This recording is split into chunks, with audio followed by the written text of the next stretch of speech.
अब इन बातों से इस दास का तो पूरा विश्वास हो गया कि वो कबीर परमेश्वर है, और ना जाने कितने संतों ने उनका प्रमाण दिया है।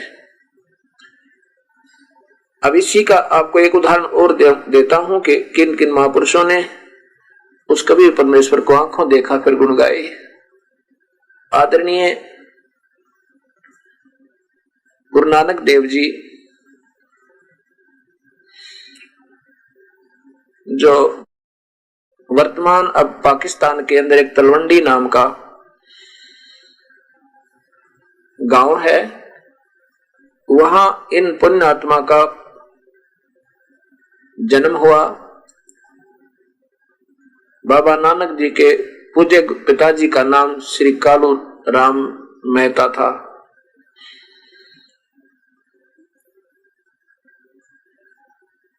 गुरु नानक देव जी का पिछला पहले का जो जन्म राजा जनक थे, जो सीता जी के मुंह बोले पिताजी माने जाते हैं, और राजा जनक इतने श्रेष्ठ, इतने सतभक्ति युक्त थे, विष्णु जी के उपासक थे कि सुखदेव ऋषि ने भी उनका उपदेश लिया था। सुखदेव ऋषि जो सशरीर स्वर्ग चले जाते थे, वहां पर विष्णु जी ने उनको रहने से मना कर दिया था कि ऋषि जी पहले उपदेश लो किसी पूरे संत तय, और फिर यहाँ पर स्थायी स्थान पा सकते हो, अन्यथा नहीं। तब विष्णु जी ने कहा था कि आज के दिन पृथ्वी के ऊपर राजा जनक एक परम संत है, उनसे उपदेश लो। राजा जनक से उपदेश लेकर के सुखदेव फिर स्वर्ग के अंदर पहुंच गए थे। ऐसी पुण्यात्मा राजा जनक जब रास्ते में जा रहे थे, अपना यहां से शरीर छोड़कर, विमान आया था स्वर्ग से, स्वर्ग रास्ते में जा रहे थे, विमान में बैठकर रास्ते में एक नरक आता है, नरक। उस नरक में बहुत ज्यादा आत्माएं चिल्ला रही थी, रो रही थी, ये काल का जाल बहुत टेढ़ा है, ये जीव को उसी समय धोखा दे देता है। राजा जनक का विमान जा रहा था, उस नरक के साथ से निकाल दिया। उसमें ऐसी बुरी तरह वो चिल्ला रही थी, रो रही थी, तड़प रही थी, पाप कर्मात्माएं जो अपना दंड भोग रही थी। उनके दुख को उस दयालु संत राजा जनक जी से नहीं देखा गया। कहा कि ये काहे के रोने की आवाज है, मेरा विमान रोक दो। वहां विमान रोक दिया। राजा जनक ने पूछा, ये क्या दुख है, यहाँ पर क्यों रो रहे हैं ये? तब पार्षदों ने जो उनके साथ आए थे लेने के लिए, भगवान के भेजे हुए वहां के देव गण लोग, उन्होंने बताया कि ये नरक है राजा, और यहाँ पर अपने कर्मों का फल ये प्राणी भोग रहे हैं। राजा जनक ने कहा कि इनको छोड़ दो, मुझसे इनका दुख देखा नहीं जाता।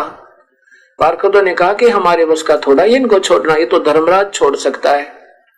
कहा धर्मराज को बुलाओ। धर्मराज के पास टेलीफोन किया, क्योंकि ध्यान से टेलीफोन होता है संतों का। धर्मराज वो आया वहां पे। हाँ क्या बात है? कि इनको छोड़ दो, ये दुख पा रही है आत्मा, मेरे से देखा नहीं जाता।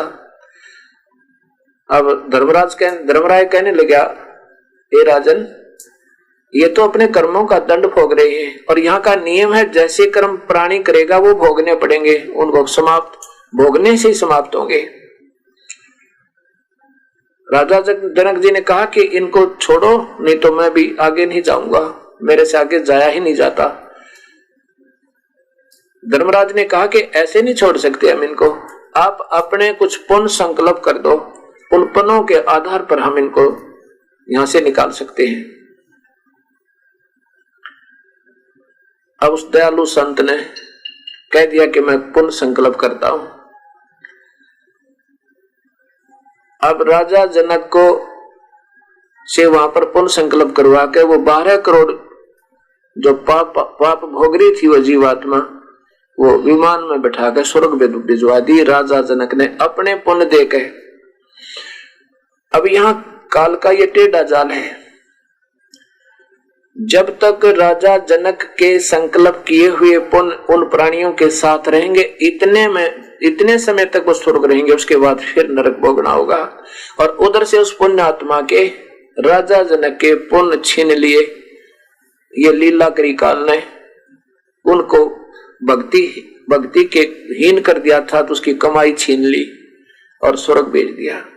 राजा जनक त्रेता में हुए, द्वापर पूरा स्वर्ग रहे, अब बीच में और भी चक्कर लगाए होंगे, और फिर उसके बाद वही राजा जनक की आत्मा